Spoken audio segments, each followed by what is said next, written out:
Hey everyone, this is Grant at Red and Blue, and today we're going to be talking about the Pokémon Beckett Black Label market because over the last 6 months, this market has gone insane. And I actually participated in it. So let's get into it.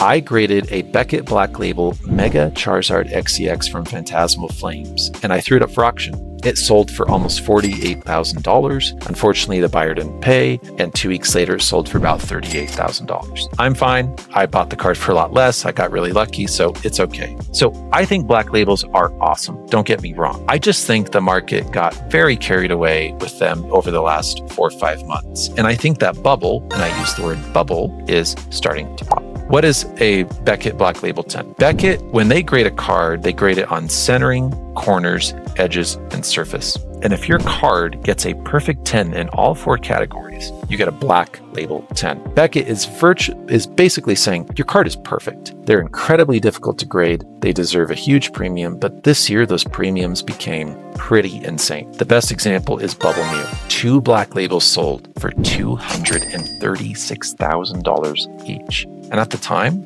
a PSA 10 was just about $5,000. That's a 47x premium. Today, the Bubble Mew has 30,000 PSA 10s and just 3 Black Labels. Now compare that with Prismatic Evolution's Umbreon. The Umbreon has just 3 Black Labels as well, but there are only 6,000 PSA 10s, and a PSA 10 is about $6,000. A Black Label just sold this week on Golden for $52,500. That is still a massive premium compared to the PSA 10. It's huge. But why did Bubble Mew, with 5 times as many PSA 10s, sell for almost 5 times as much? To me, that's hype, especially when the Prismatic Evolution's Umbreon is arguably the top chase card of the Scarlet and Violet era and is also one of the hardest cards to grade and pull. It's hype. And we're already seeing some of these modern Black Labels pull back. My Mega Charizard XEX is a good example. It wasn't paid for, and just 2 weeks later, it sold for $10,000 less than its original price. This week, however, we had something very unique pop up on Golden. And to understand this, we need to go to vintage Pokemon.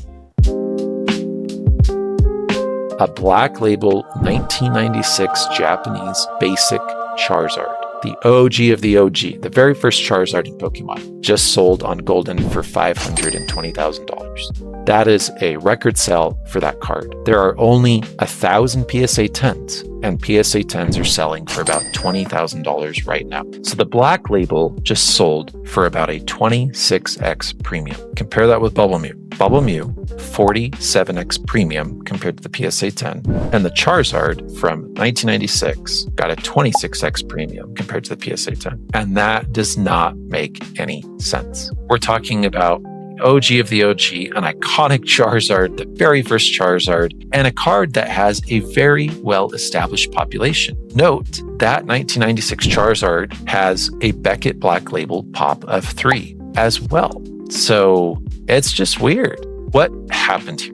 I think collectors started confusing the rarity of the grade with the rarity of the card. A Bubble Mew and the Charizard and the Umbreon, they all have pop 3 in a Black Label. But the Bubble Mew is not a rare card compared to a Charizard. Not even close. More and more copies are still being opened and graded of that card every other day. And there's another issue with Beckett Black Labels. As a vendor who travels to big shows and buys and sells big cards in vintage boxes, Black Label 10s are incredibly difficult to sell. Once you're asking $50,000 for a card versus $5,000 for its PSA 10 counterpart, the buyer pool gets extremely small and very fast. That's why we see a lot of Beckett Black Labels go up for sale on Golden or eBay. So in conclusion, I don't think Black Labels are dying. I think that they are very difficult to grade, and I think they'll always get a significant premium. But a modern card with 30,000 PSA 10s getting that big of a premium, while a 30-year-old Charizard gets 26x, we got carried away. Black Labels aren't going anywhere. I just think the Black Label market is starting to pop. Let me know your thoughts on this topic because it's very niche and it's very interesting. And we've seen other sales with 151 Charizard, Destined Rivals Mewtwo, Moonbreon from Evolving Skies. And on the Golden auction, we saw Poncho Black Label sales, and we even saw the 1996 Blastoise and Venusaur starters. sell. Some of them have done well and some of them have pulled back. So I'd be interested to hear what you have to say, but I think the market's starting to slow down on those.